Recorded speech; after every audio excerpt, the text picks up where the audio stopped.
gente sabe que aqui na Crafteca, muitos crafters se encantam com a papelaria antes mesmo de investir em máquinas de corte e equipamentos mais profissionais. Por isso, hoje eu separei algumas dicas preciosas para você que vai fazer o corte dos seus projetos com a tesoura. Anota essa dica, tesoura boa é aquela que te entrega o maior conforto durante o corte. Eu sou canhota e sempre tive muita dificuldade com tesouras, por isso eu sempre tive muitas e eu sempre testo quando chega uma nova no mercado. Hoje, as minhas tesouras preferidas são essas duas aqui, da Mimo. A tesoura profissional, que tem as lâminas curvas, garantindo mais precisão no corte, e essa menorzinha, que é uma tesoura de precisão para cortar detalhes.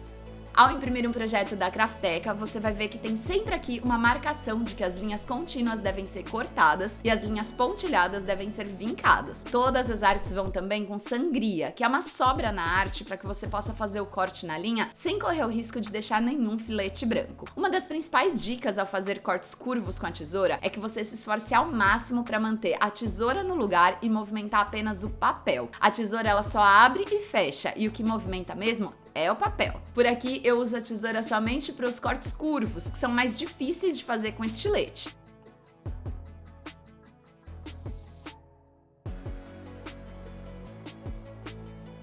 Quando eu termino os curvos, eu já pego a minha base de corte regenerativa, régua e estilete profissional para fazer os cortes retos com muito mais precisão. Aqui, a principal dica é que a régua ela deve ser usada sempre com o fio de aço para o lado de fora, onde o estilete vai encostar, e também sempre protegendo o trabalho. Ou seja, a régua sempre fica sobre o projeto, para o caso de o estilete escorregar, não estragar o corte que está sendo feito. Depois de passar o estilete em todos os cortes retos, a tesoura de precisão entra em ação para fazer os cortes de cada cantinho, cada detalhe, sem deixar rasgos nem picotes que as tesouras mais comuns poderiam deixar. Com tudo cortado, é hora de vincar. E aqui eu uso estilete também, passando com bastante leveza em cada marquinha pontilhada.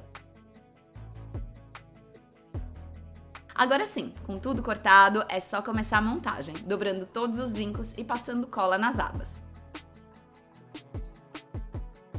Mas ó, como eu sei que muita gente aqui vai começar a se aventurar na tesoura, eu quero cortar mais um projeto com você, para você ver que realmente dá para começar fazendo um bom trabalho com ferramentas acessíveis. Essa caixinha aqui, por exemplo, é a caixa Milk, uma das caixas mais tradicionais aí na área de festas, e ela pode ser praticamente todinha cortada com estilete e régua, com muita facilidade e com acabamento perfeito. Depois de fazer todos os cortes retos, eu uso a tesoura apenas para arredondar os cantos e cortar os detalhes. Lembrando que a tesoura profissional da Mimo, ela me garante os cortes de detalhes sem picotes, e isso faz toda a diferença quando a gente tá falando de entregar um trabalho de qualidade. Com tudo cortado, é hora de vincar os pontilhados e então furar aqui nas marcações de furos para fazer o fechamento da caixinha. Aqui eu usei a ferramenta multifuros da We Are, mas você pode usar outros tipos de alicates ou até mesmo usar outras maneiras de fechar a sua caixinha, com mini prendedores, por exemplo.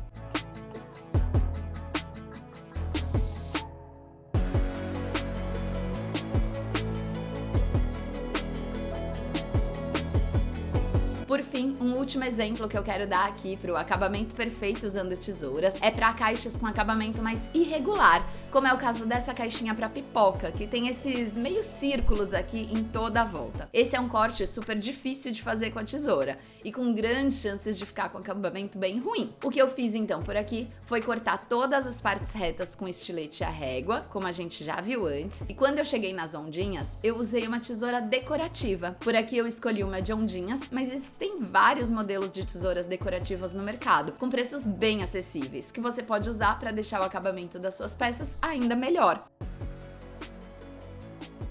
Depois foi só vincar os pontilhados, dobrar os vincos, passar a cola e montar a caixinha.